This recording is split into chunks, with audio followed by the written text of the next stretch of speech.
matrix can be used to store information about transformations. So if T is the transformation matrix 2, 3, minus 2, 1, and C is the matrix containing the coordinates minus 2, 5, which we'd write as a 2 by 1 matrix, minus 2, 5 in a column, then if we multiply T by C, so the transformation matrix by the coordinate matrix, we will get the coordinates of the point minus 2, 5 after this transformation.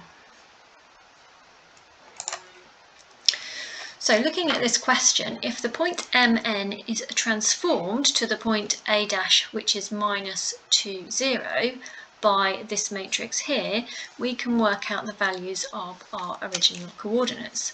So we write the transformation as a multiplication. So the transformation matrix goes first in the multiplication. So that's our transformation matrix. Then we multiply that by the coordinates of our original point A, and when we do that multiplication we get the coordinates of the new point A dash. So what we've got here in this multiplication is the transformation matrix, the coordinate matrix for the point A, and then the coordinate matrix for the new point A dash.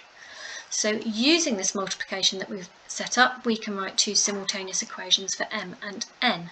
So 2m plus 3n would equal minus 2, and m plus n would equal 0. Solving those gives us m equals 2 and n equals minus 2, so we know that the coordinates of the point A are 2, minus 2. So this tells us that if we transform the point 2, minus 2 by the matrix transformation 2, 3, 1, 1, the new point will be minus 2, 0. What I want you to do now is pause the video and have a go at questions 4 to 7 on exercise 9b in your Further Maths textbook, and then come back to the video.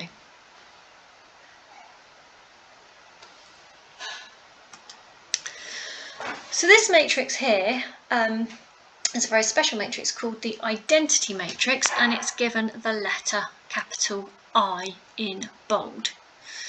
Now, if we transform the point A, which is 3, 4, by the identity matrix, let's find out what the image point A dash is. So we would take our identity matrix 1, 0, 0, 1. So that's our identity matrix. We're going to multiply by the coordinate matrix for A, and let's see what we get for the coordinates of A dash. So 1 times 3 plus 0 times 4 gives 3, 0 times 3 plus 1 times 4 gives 4. So what we can see is that the coordinates of the image point are in exactly the same place as the coordinates of our object point. So the identity matrix doesn't actually move the point A at all, and that is an important result that we need to know. When I, which is the identity matrix, is used as a transformation matrix, no movement occurs. So AI equals IA, which equals our original coordinates A.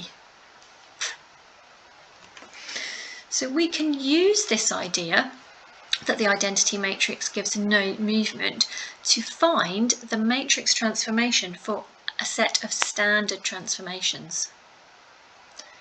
So let's just start with this one.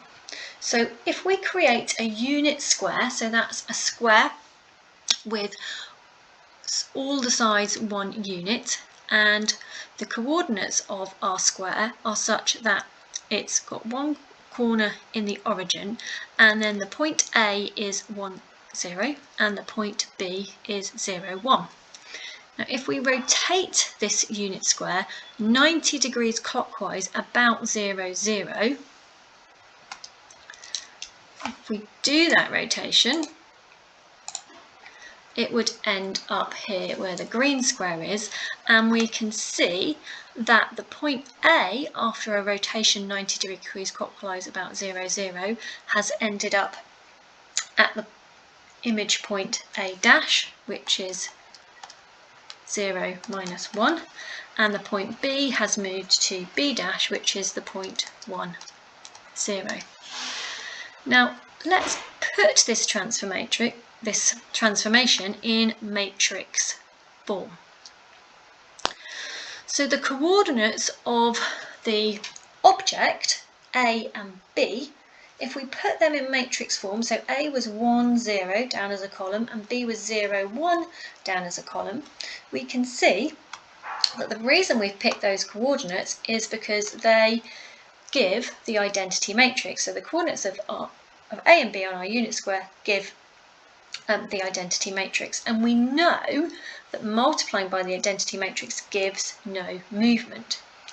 So if we put the coordinates of our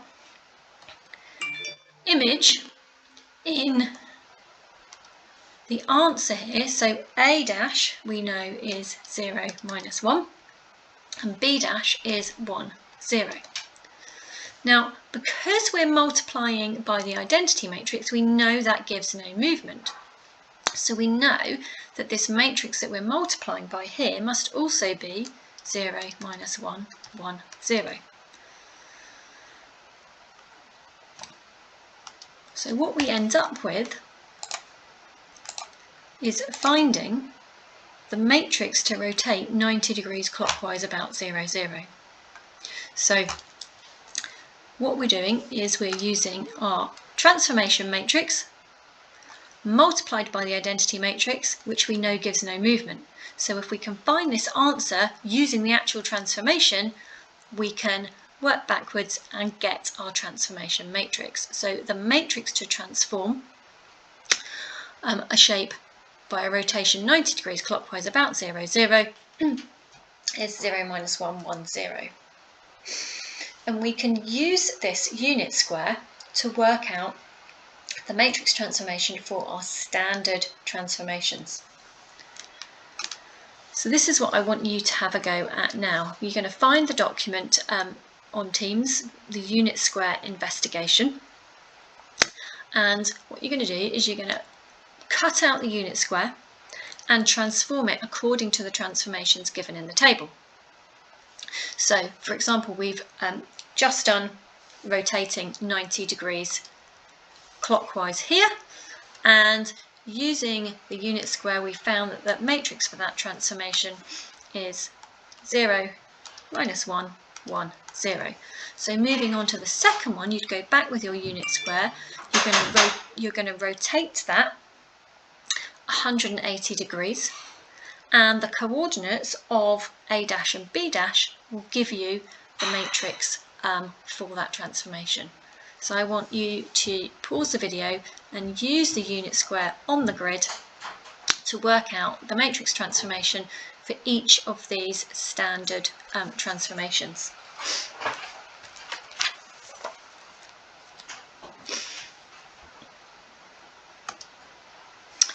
So you do need to know the matrices for standard transformations for your Further Maths GCSE, but you shouldn't be trying to memorise them because you'll likely get them in a muddle.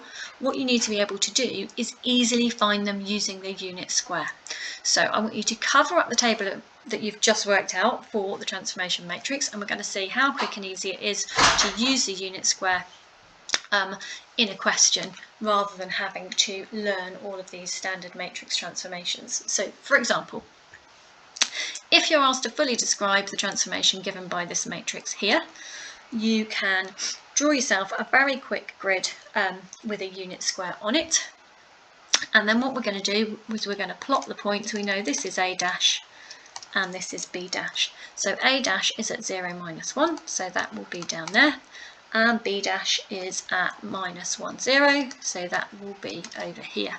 And then if we draw in that unit square, so the image of our unit square, we should then be able to visually see what the transformation is. So we can see that that unit square is a reflection in the line y equals x. So that means that the transformation 0, minus 1, minus 1, 0 gives a reflection in y equals minus x.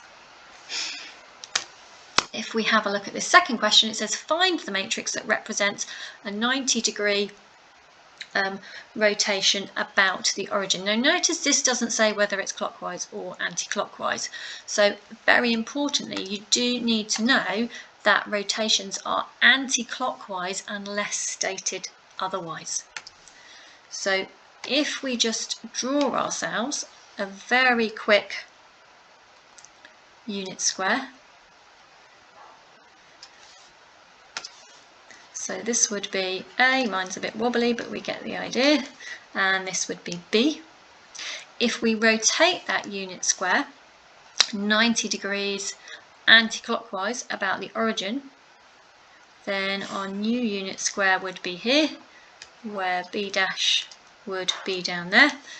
And let's just move B to that side, because A dash actually is going to move up to where the original B object point was.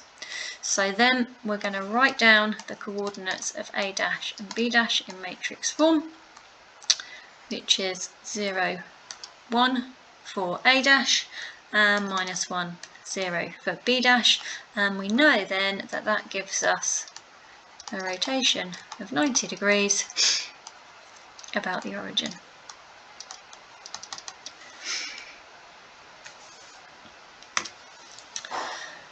So what transformation is going to be represented by this matrix here?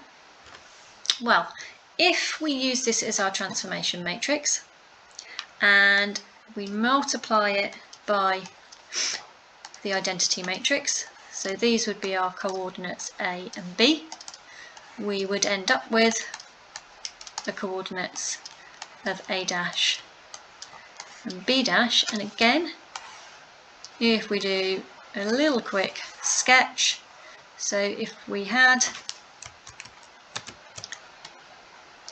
let's just draw this freehand because it's not going well with the ruler. So if we've got our original, our object square here with A and B, and then we plot the image points. This is at 3, this is A dash, and this is at 3, B dash.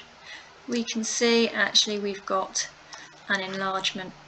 So 3, 0, 0, 3 is actually an enlargement. Scale factor 3, centre at 0, 0 in the origin. So important matrices, we've got the identity matrix, and we know that that means the points do not move. If we've got the matrix M0, 0, M, that means we have an enlargement, scale factor M, centre 0, 0, and 0, 0, 0, 0 is called the zero matrix. So quick recap, if we multiply a point by a matrix, it transforms to a new location, and we can work out the matrices for standard transformations by using the unit square. So I'd like you to have a go at these questions in exercise 9C, question 2 onwards, but do not just look at your standard matrix of transformations. Remember, you won't have that in exam. I want you to be practicing quickly working out the matrices that you need using the unit square.